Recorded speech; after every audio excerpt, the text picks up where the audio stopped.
What's up everybody, Andrew here. I just got back from my trip. It was cut short due to injury, and we're here to talk about the gear that I used and what worked and what caused me to get off the trail.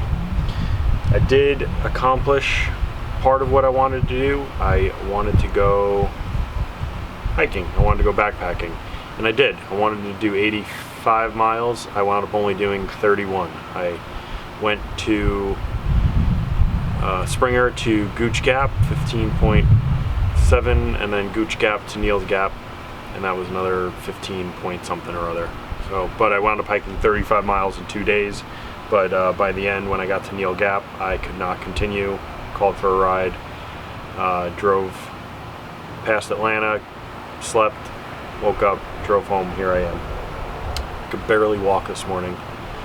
But let's talk about it. So 4 injuries kind of that I had. One was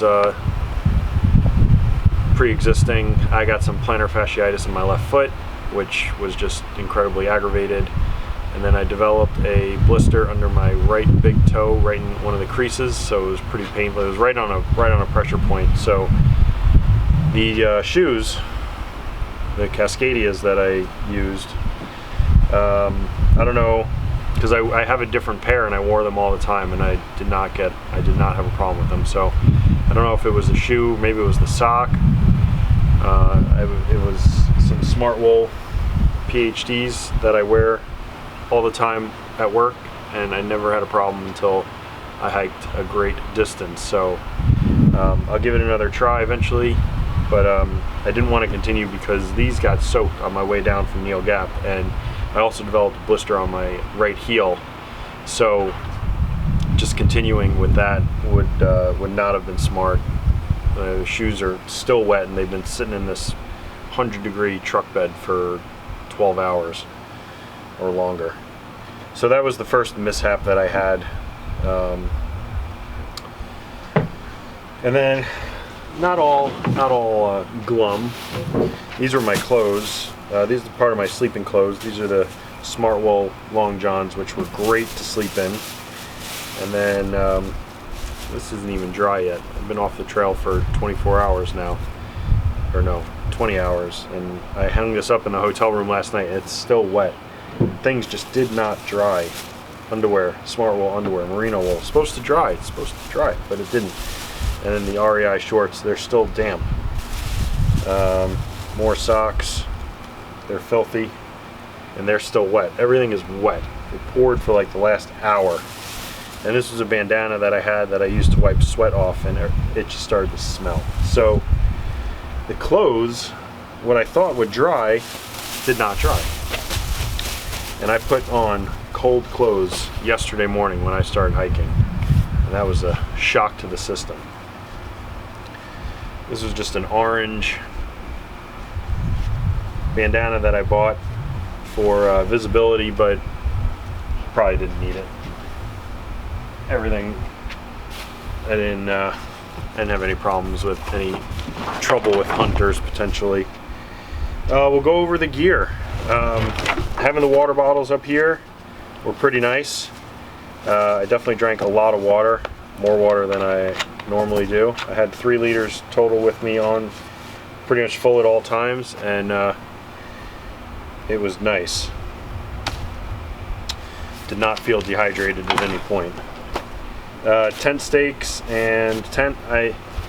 If you watch the video, I set up in the rain and I made a mistake, and I should have checked the shelter. Nobody was in the shelter, so I wound up taking the tent down shortly after I put it up, and I slept in the shelter and I let it dry. And then I slept in the shelter at Gooch Gap, and I just didn't need my tent, but it's not a reason not to bring it.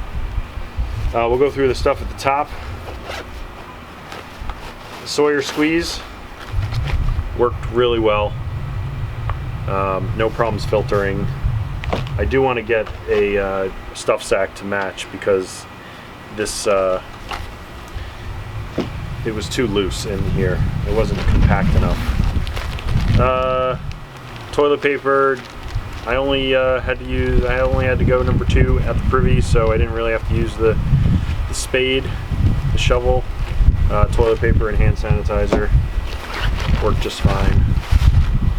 Toiletries, I brought deodorant as a luxury item. I forgot to put it on the next day, but I didn't use the tissues. But other than that, and it wasn't sunny enough to put sunscreen on, but it's not like I'm not going to leave that at home. The headlamp was alright. The buttons are small, and you always start at the dim setting. I don't know, it weighs an ounce. If I'm not going ultralight, I might just put one of those bigger. The buttons are small, you couldn't use them if you had gloves on, and it didn't cast such a great spotlight, so I might go to a bigger one. That's it for up top. Underneath, first aid kit, and I put the trail wallet. I also have my car key in here.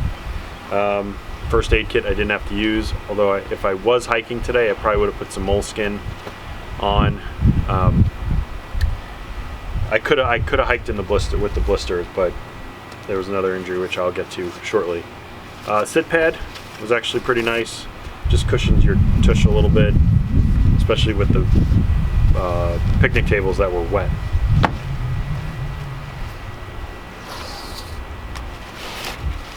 All right, getting into the main part of the pack. Actually, out here, Helium 2 rain jacket worked absolutely perfect. Kept me dry on the inside, but I was soaked from sweat. Literally soaked. I mean, I was dripping. My hat was dripping, my shorts were dripping, everything was wet. Z-Pac's rain cover, it worked good, except it didn't cover my pack 100%, so some of it still got wet, but still good to have, because the amount of weight that I would have had in water, pack absorbing water, would have far outweighed carrying that. Z-Pac's rain pants, these are the Ventum, I believe. I think I said it wrong. I think I said Versalite, which is Montbell, but this is a Z-Pac's Ventum, I believe. Pants, these were great. In the morning when it was cold, I still had the long johns on. I put these over and they were great. Nice and warm, and everything was dry. And then that's it in there. The Mountain Hardwear Ghost Whisperer 2, I actually slept in this the second night because it was a little chilly, and it warmed me right up to the point where I was hot. The cook kit, the BRS stove was a little finicky, and the MSR Titan doesn't have any graduations in there to tell you how much water you're putting in, how much liquid you have in there, and that's kind of annoying, so I might wind up switching that to a Toaks to get more precise measurements of what I'm putting in there. This is the wind shell. I actually didn't put that on, so I can't comment on it. The Z-Pac's beanie, the fleece beanie, I put this on the first morning because it was super hot, super cold at Springer. It was really, really windy and damp, so I put this on while I was just doing my camp chores. The mitts I used leaving camp, and the gloves, and they provided me with a lot of warmth. Actually, I put these on the second night in the shelter when I was watching a movie on my phone because my hands were really cold. And then leaving camp, I also put them on because my hands were cold. Actually, they were cold after filtering some water because the water was cold. And they warmed my hands up really nicely to the point where I had to take them off because they got too hot. Extra pair of socks that I didn't use. This was a godsend. This is the Big Agnes Air AXL insulated. This mattress was so comfortable. I am really, really a fan of this one. I was not uncomfortable whatsoever using this because I'm a side sleeper, and this is the wide version, so I had a lot of extra space to lay on my side, and with the loft, it was really, really nice. I was super comfortable, super happy with that purchase. This is the Light AF food bag. worked as described. Put everything in there, had enough room. I wound up putting my cook kit in there and my toiletries, anything with a scent, in the bear box overnight. Didn't have a problem. Fits perfectly in here and can hold up to 6 days of food. So that was perfect. The next was my sleeping quilt. I was a little chilly the first morning with the quilt because my feet were cold. Just, it was so windy and damp. This was dry. It stayed dry the whole time. It did not get wet, but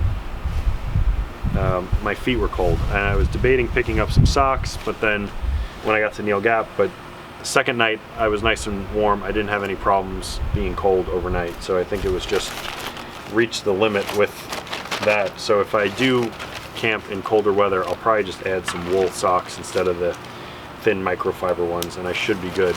And or I'll just get some down booties, because there's nothing worse than having cold feet.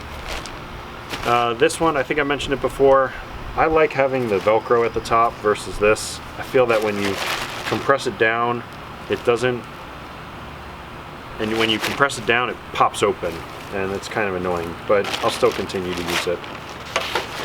That's it. And then, like I said, the tent, I set it up and took it down quickly because it didn't, I didn't need it. I stayed in the shelters. Now the pack. The pack was a major failure, in my opinion. When I started going up Blood Mountain, I noticed that my left, kind of my gluteal muscle, the back there, like my posterior lateral thigh, was really starting to bother me, and I tried to alternate which foot I would push up with, and it just didn't make a difference. It seemed like if I pushed up with my right, I did a lot of lifting with my left, and if I stepped up with my right, I did a ton of pushing with my left. So it seemed like my left was just the dominant leg, which it is.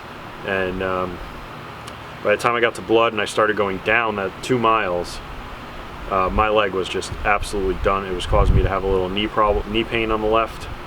And I got to Mountain Crossings at 4:40. I wanted to get there before 5 because I had a box of food that I had sent ahead.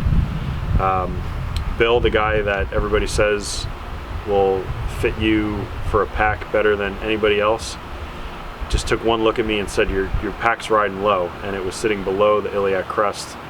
The pack needed to be like 2 or 3 inches higher, and potentially could have avoided the hip pain. He thinks that that's where that's from. I will have to agree with him. And once all this stuff is dry, and I'm gonna load it back up and see where it sits again. But the pack kind of smells in the back. Kind of smells here from the sweat, just the amount of sweat. I was soaked 2 days straight just with sweat, and there's just no airflow back here. So I'm gonna probably get it all cleaned up, see if I can get the smell out. If I can, I'll probably sell it. If I can't, I'm just gonna toss it because it stinks right now. Just that old sweat smell.